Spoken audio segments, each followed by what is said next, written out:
ओम शांति। 23 अक्टूबर 2023 बाबा के महावाक्य। मीठे बच्चे, अब मनुष्यों द्वारा मिले हुए मंत्र जंतर काम में नहीं आने हैं। इसीलिए तुम सबसे अपना बुद्धि योग तोड़ एक बाप को याद करो।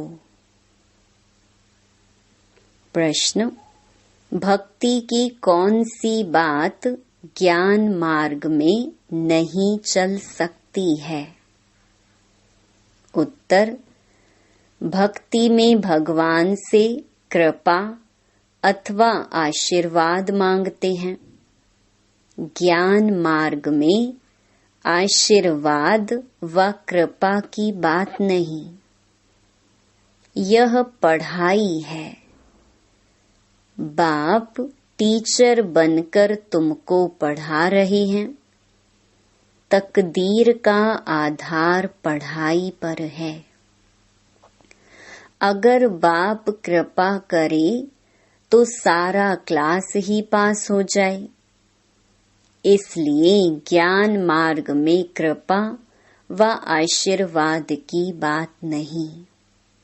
हर एक को अपना अपना पुरुषार्थ जरूर करना है। गीत: मैं एक नन्हा सा बच्चा हूँ। ओम शांति।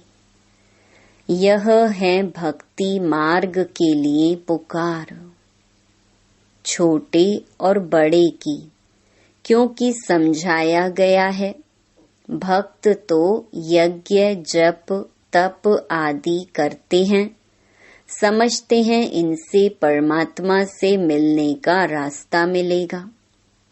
फिर ईश्वर को सर्वव्यापी कहना, मैं भी उनका रूप हूँ, मेरे में भी भगवान है, यह कहना तो झूठ है ना। वह कोई दुख सहन नहीं करता। भगवान तो अलग चीज है ना। यही मनुष्यों की भूल है जिस कारण दुख भोग रहे हैं। तुम्हारे में भी कोई विरले बाप को जानते हैं। माया घड़ी घड़ी भुला देती है। बाप तो बार बार कहते हैं, तुमको श्रीमत देते हैं कि अपने को आत्मा समझो और मुझ बाप को याद करो। यह है श्रेष्ठ ते श्रेष्ठ मत। बाप की श्रीमत से मनुष्य नर से नारायण, पतित से पावन बनते हैं। इस समय के जो यह पतित मनुष्य हैं, उन्हों की श्रेष्ठ मत नहीं है। भगवान ने भी कहा है कि यह भ्रष्टाचारी आसुरी संप्रदाय है। बाप कहते हैं, तुम्हारा देवी देवता धर्म बहुत सुख देने वाला है। तुमने बहुत सुख पाया है। यह बना बनाया ड्रामा है। ऐसे नहीं कि भगवान ने क्यों बनाया है। यह तो अनादि ड्रामा है ना। ज्ञान माना दिन, भक्ति माना रात। ज्ञान से अब तुम स्वर्गवासी बन रहे हो, भक्ति से नरकवासी बने हो। परंतु मनुष्य पत्थर बुद्धि होने कारण समझते नहीं। क्रोध कितना भारी है, कितने बॉम्ब्स बनाते रहते हैं।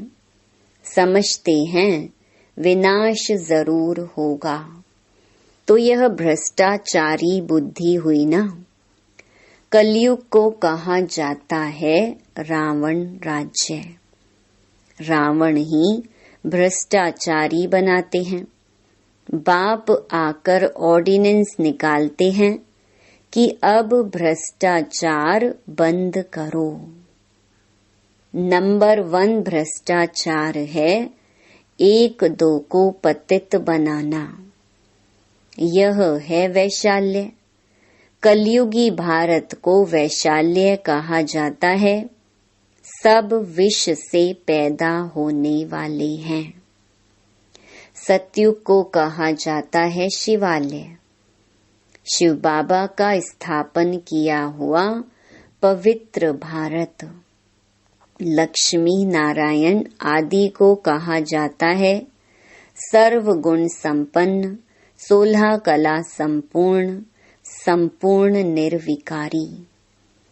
फिर यह प्रश्न नहीं उठ सकता कि बच्चे कैसे पैदा होते हैं, जबकि तुम बच्चे योग बल से विश्व के मालिक बन सकते हो, तो योग बल से क्या नहीं हो सकता है।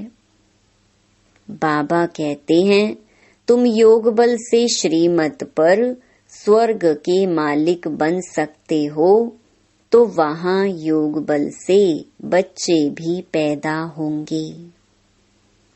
बाहुबल से सारी सृष्टि पर राज्य नहीं कर सकते। उन्हों का है बाहुबल, तुम्हारा है योग बल। तुम सर्वशक्तिमान बाप से योग लगाते हो।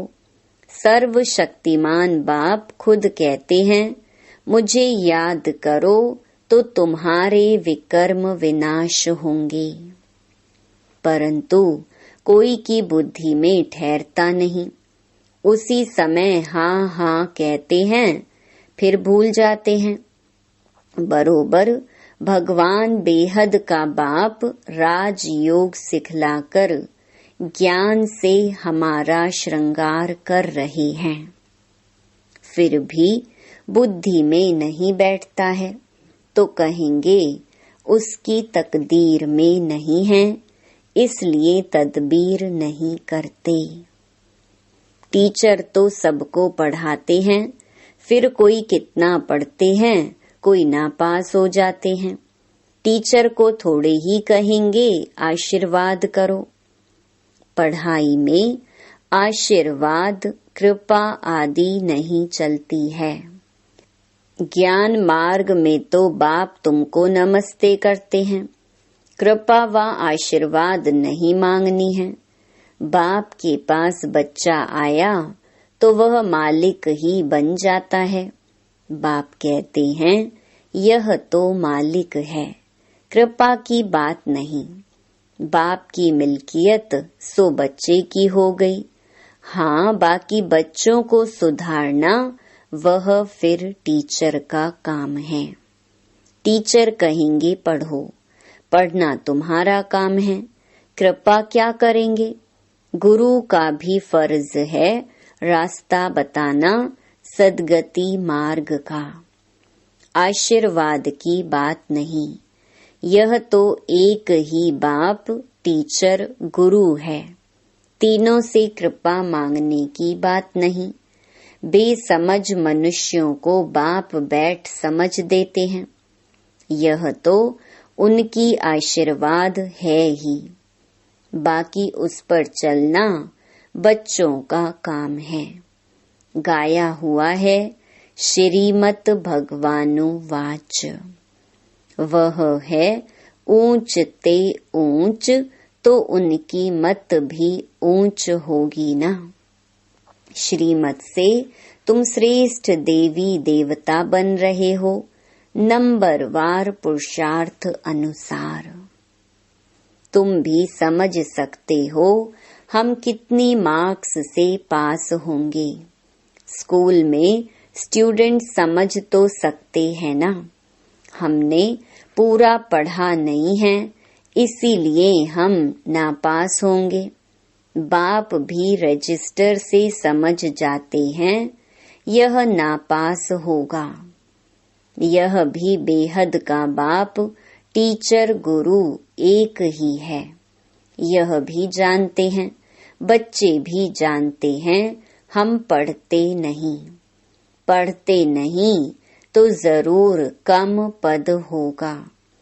यह भी पुरुषार्थ नहीं करते कि अच्छा हम तीखा पढ़ें। भल कितना भी माथा मारते हैं, समझाते हैं, तो भी कुछ करते नहीं।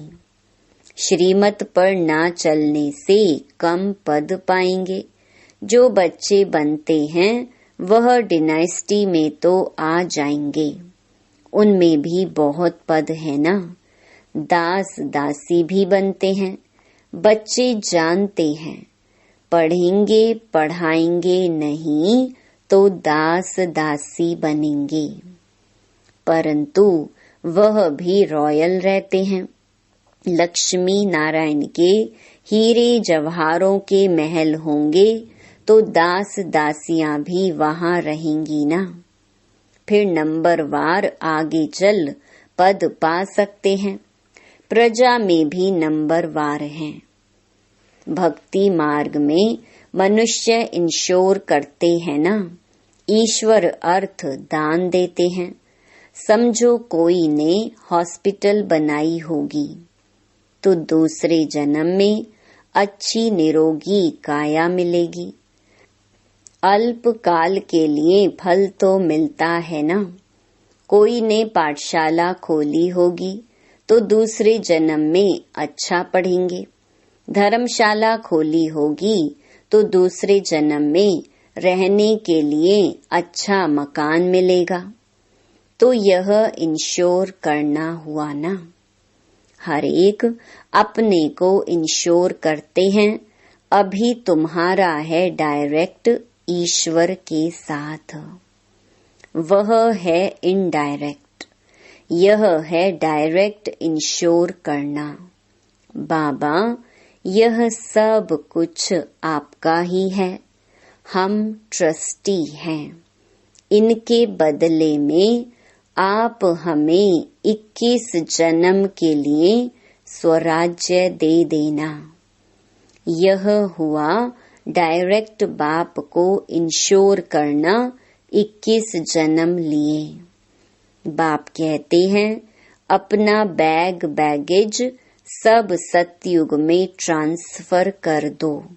जैसे लड़ाई लगती है तो फिर छोटे छोटे राजाएं बड़े राजाओं के पास अपनी मिल्कियत रखते हैं। फिर लड़ाई जब पूरी हो जाती है तो फिर बड़ों से वापस ले लेते हैं। बाबा तो इन बातों का अनुभवी है ना। बाप भी जानते हैं, यह दादा भी जानते हैं। समझना चाहिए हमको दादा द्वारा बाबा से वर्षा मिलता है। बाप पढ़ाते हैं। हेवनली गॉड फादर वह बाप है। यह नहीं, यह है दादा। पहले जरूर दादे का बनना पड़े। बाबा, हम आपके हैं, आपसे हम वर्षा लेंगे। और सब तरफ से बुद्धि योग तोड़ना, इसमें मेहनत है।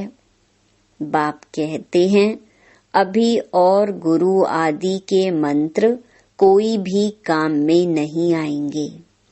कोई भी मनुष्य मात्र का मंत्र अभी काम नहीं आएगा।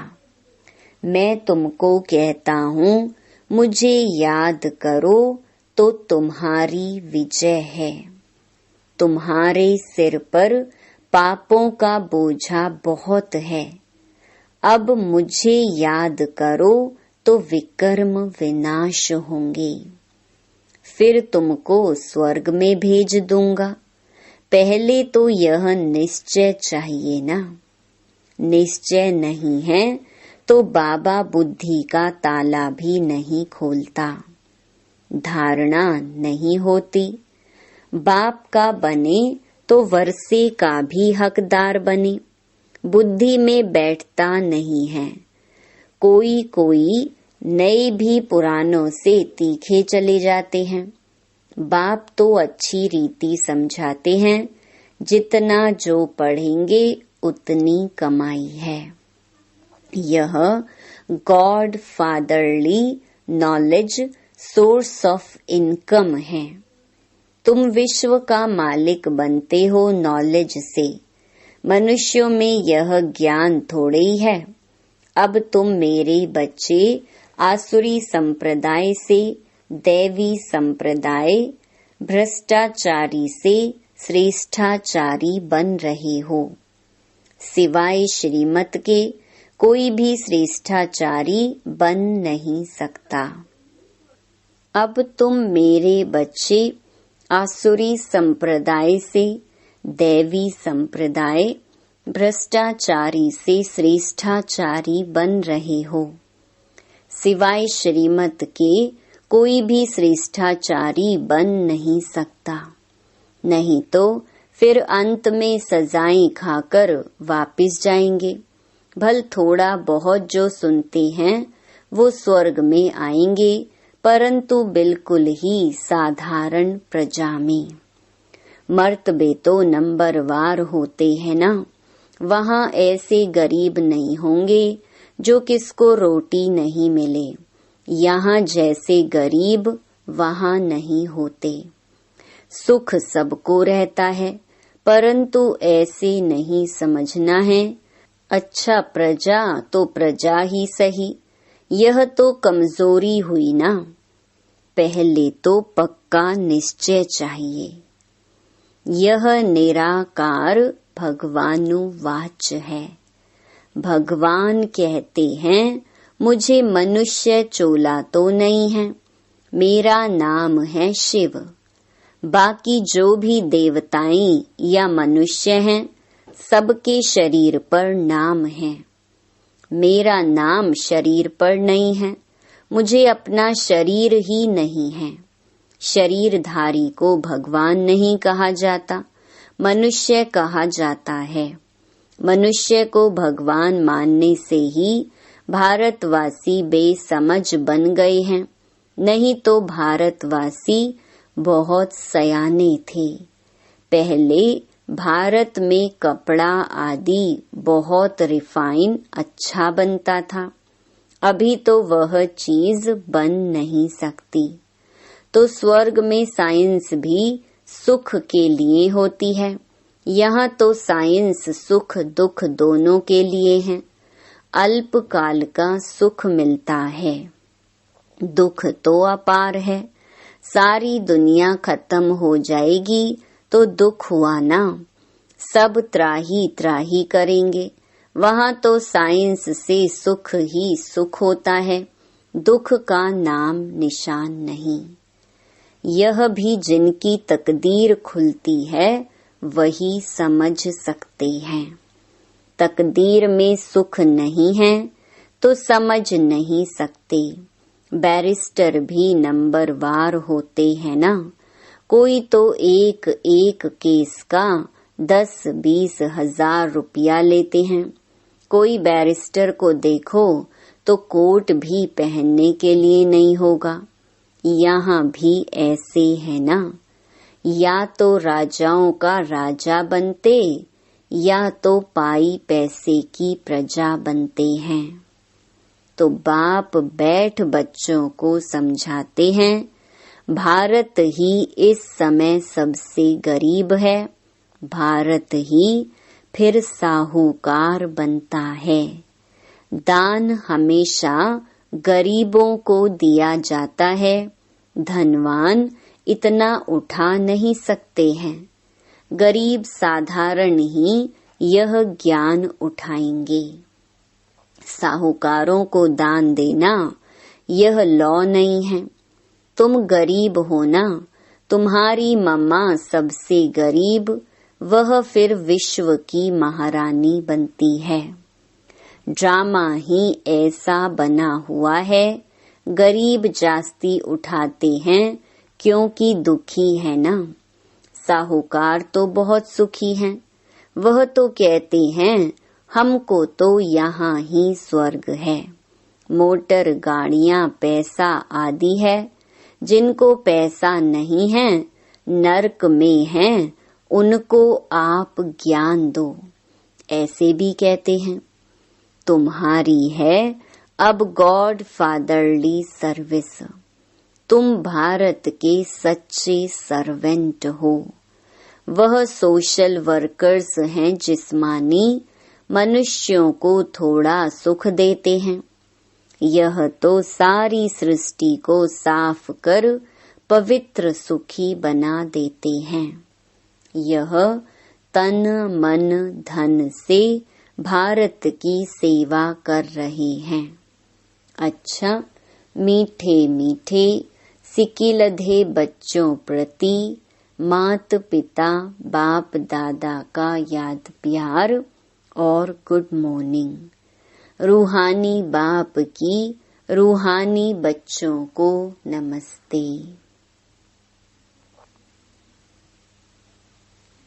धारणा के लिए मुख्य सार। पहला, अपना पुराना बैगेज 21 जन्मों के लिए ट्रांसफर करना है। इंश्योर कर ट्रस्टी हो संभालना है। दूसरा, निश्चय बुद्धि बन पढ़ाई करनी है। गरीबों को ज्ञान दान देना है। भारत को पवित्र बनाने की सच्ची रूहानी सेवा करनी है। वरदान, अपने हर कर्म और बोल द्वारा चलते फिरते हर आत्मा को शिक्षा देने वाले मास्टर शिक्षक भव। जैसे आजकल चलती फिरती लाइब्रेरी होती हैं, ऐसे आप भी चलते फिरते मास्टर शिक्षक हो। सदा अपने सामने स्टूडेंट देखो, अकेले नहीं हो। सदा स्टूडेंट के सामने हो। सदा स्टडी कर भी रहे हो और करा भी रहे हो। योग्य शिक्षक कभी स्टूडेंट के आगे अलबेले नहीं होंगे, अटेंशन रखेंगे। आप सोते हो, उठते हो, चलते हो, खाते हो, हर समय समझो हम बड़े कॉलेज में बैठे हैं, स्टूडेंट देख रहे हैं। स्लोगन, आत्म निश्चय से अपने संस्कारों को संपूर्ण पावन बनाना ही श्रेष्ठ योग है। ओम शांति।